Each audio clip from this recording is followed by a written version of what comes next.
Abun Aziz itu sebelum mengajar biasanya mengajak murid-muridnya bersama-sama memaki-maki Wahabi. Wahabi itu kurang ajar, Wahabi itu setan alas, Wahabi itu ya macam-macam pokoknya. Lalu beliau bilang, kamu bilang begitu pahalanya sama dengan wiridan dan lebih afdal daripada wiridan. Menyebut Wahabi itu hantu banyu lebih afdal daripada wiridan. Mengapa? Biar umat Islam tahu kalau Wahabi memang hantu air, hantu banyu. Kenapa setiap sekali kata salafi itu disebut, yang muncul justru cacian, makian, dan kebencian, teman-teman? Kenapa dakwahnya mengajak kembali kepada Al-Quran dan As-Sunnah malah dianggap sebuah ancaman? Aneh tapi nyata, teman-teman. Di banyak mimbar, di media sosial, bahkan di masjid-masjid, salafi itu diposisikan seolah-olah sebagai musuh umat Islam, ditertawakan, difitnah, dilabeli radikal, bahkan disebut sesat tanpa pernah diuji dengan dalil. Yang lebih ironisnya, teman-teman, kebencian itu sering datang bukan dari orang kafir, tapi dari sesama muslim. Dari mereka hanya mengaku membela Islam, namun marah ketika sunnah ditegakkan dan bid'ah dibongkar. Dari mereka yang tersinggung bukan karena agama itu dihina, tetapi karena tradisi mereka dipertanyakan.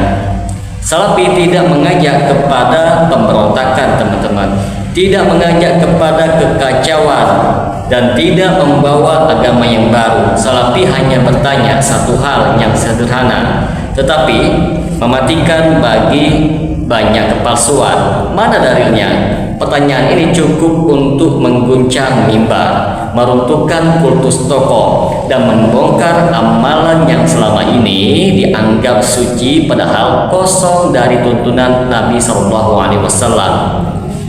Maka jangan heran jika salafi itu dibenci, teman-teman, sebab dakwah yang menyeru kepada tauhid yang murni dan sunnah sejati yang memang tidak pernah ramah bagi kesyirikan, bid'ah, dan kepalsuan. Sejak zaman Nabi Muhammad, kebenaran selalu dimaki, sebelumnya pun akhirnya diakui, dan hari ini sejarah itu terulang dengan nama yang sama, yaitu salafi.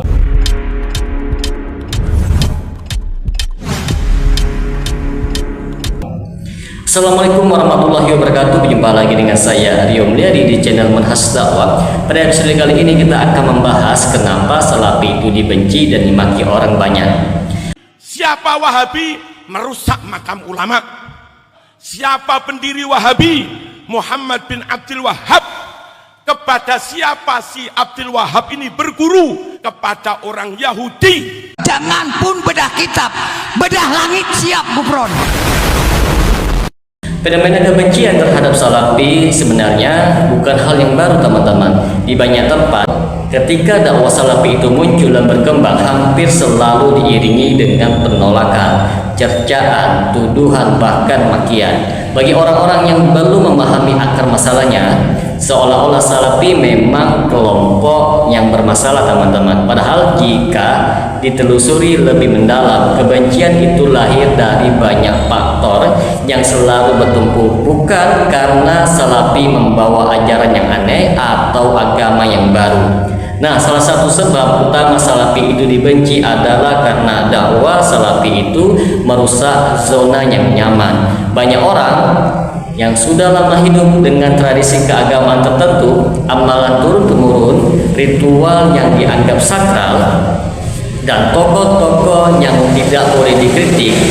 Ketika salafi datang membawa dalil dari Al-Quran maupun As-Sunnah lalu berkata amalan ini tidak ada contohnya dari Nabi Muhammad SAW, ini tidak pernah dilakukan oleh para sahabat, atau ini termasuk amalan bid'ah, maka yang terbersih bukan hanya praktik ibadah saja, teman-teman, tetapi juga perasaan, kebanggaan, dan identitas kelompok. Manusia pada umumnya tidak suka dikoreksi, apalagi jika dikoreksi itu menyentuh hal yang selama ini diyakini sebagai sebuah kebenaran. Salafi juga dibenci karena dakwanya yang dianggap terlalu tegas dan keras. Salafi itu dikenal berbicara langsung ke pokok masalahnya seperti halal, haram, sunnah, bid'ah, tauhid, syirik. tidak banyak kompromi dengan istilah yang penting itu niatnya yang baik, yang penting cintanya ataupun semua hal boleh saja tidak menyimpang.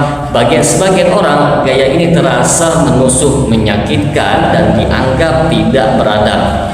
Nah, padahal ketegasan ini lahir dari keyakinan bahwa agama harus disampaikan apa adanya teman-teman, bukan disesuaikan dengan selera manusia. Faktor lain yang sangat besar adalah Salafi itu membongkar kesalahan tokoh-tokoh yang selama ini dianggap suci. Nah, di banyak komunitas seperti Ustadz, Habib, Kiai atau guru tarekat diposisikan hampir seperti figur yang tidak boleh disentuh kritik. Ketika Salafi mengatakan bahwa seorang tokoh bisa salah, ucapannya harus ditimbang dengan dalil dan tidak semua karomah ataupun kisah mistik itu sahih, maka yang diserang bukan hanya argumennya saja teman-teman, tetapi kultus individu. Orang yang sudah terikat dengan emosional dengan tokoh tertentu akan lebih mudah membenci Salafi daripada mengakui bahwa idolanya itu mungkin saja keliru. Salafi juga sering dimaki karena menentang praktik bid'ah yang sudah menjadi sumber ekonomi dan kekuasaan. Banyak ritual, perayaan, amalan khusus, bahkan ziarah-ziarah tertentu yang melibatkan uang, jabatan, dan pengaruh sosial. Ketika Salafi itu datang dan mengatakan bahwa praktek-praktek ini tidak ada dalilnya, otomatis ada kepentingan yang terganggu teman-teman. Nah, maka wajar jika muncul narasi untuk menjatuhkan Salafi seperti tuduhan sesat, radikal, wahabi, kafir, anti ulama, anti budaya, bahkan anti negara. Tidak sedikit pula kebencian terhadap Salafi itu muncul karena fitnah dan propaganda yang diwariskan turun-temurun. Kata Wahabi misalnya sering dipakai sebagai label negatif tanpa definisi ilmiah yang jelas. Salafi itu digambarkan sebagai kelompok yang suka mengkafirkan, gemar memberontak, membenci tradisi, dan anti persatuan. Padahal banyak orang yang membenci Salafi tidak pernah membaca kitab-kitab ulama salaf, tidak pernah duduk di majelis Salafi, dan tidak pernah memahami manhajnya secara langsung. Kebencian itu lahir bukan dari ilmu, tapi dari cerita, potongan video, dan framing sepihak. Selain itu teman-teman, Salafi dibenci karena memurnikan secara konsekuen. Dakwah Salafi sangat keras dalam masalah syirik, baik syirik besar maupun syirik kecil. Doa kepada selain Allah seperti tawasul yang tidak syar'i, meminta berkah dari benda, mengagungkan kuburan, semua dikritik secara terbuka. Bagi sebagian masyarakat ini dianggap menghina leluhur mereka, merusak tradisi mereka, ataupun menghilangkan nilai spiritual yang ada. Padahal inti dakwah para nabi sejak zaman dahulu memang selalu memerangi kesyirikan teman-teman. Dan sejarah menunjukkan bahwa setiap pembawa tauhid murni pasti ditentang. Ada juga faktor emosional dan psikologis teman-teman. Sebagian orang membenci Salafi itu bukan karena dalilnya lemah, tetapi karena merasa terancam secara intelektual. Dakwah Salafi mendorong umat Islam untuk bertanya mana dalilnya. Dalil ini sahih atau tidak? Ini dari Nabi atau hanya kebiasaan? Bagi orang-orang yang terbiasa menerima ajaran tanpa kritis, pola ini terasa melelahkan teman-teman dan sangat mengganggu. Akhirnya apa teman-teman? Yang dipilih bukan belajar tetapi memusuhi. Namun harus diakui dengan jujur, sebagian kebencian juga dipicu oleh kesalahan sebagian oknum yang mengaku Salafi.